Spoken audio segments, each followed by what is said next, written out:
এই জামদানি শাড়িটা বহুদিনের শাড়ি হিসেবে অনেকবার পরেছি। গত বছর আমাদের পরিবারে একটা বিয়ে ছিল।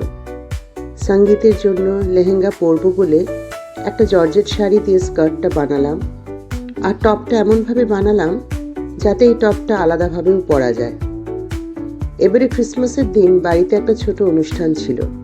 ক্রিসমাস, তাই সাদা লাল থিম ছিল। ডেনিম দিয়ে টপটা পরেছিলাম। টপটা আরও অন্য স্কার্ট বা ট্রাউজার্স দিয়ে পরা যাবে ওইভাবেই ডিজাইন করা। আর টপ বানানোর পর জামদানি শাড়িটার বাকি অংশটা দিয়ে একটা লং ইভিনিং ড্রেস করেছিলাম। সেই ড্রেসটাও এর মধ্যে একদিন পরলাম। একটা শাড়ি থেকে দুটো ড্রেস। কেমন লাগলো জানাবেন। আর আপনারাও এরকম কিছু করতে চাইলে যোগাযোগ করবেন।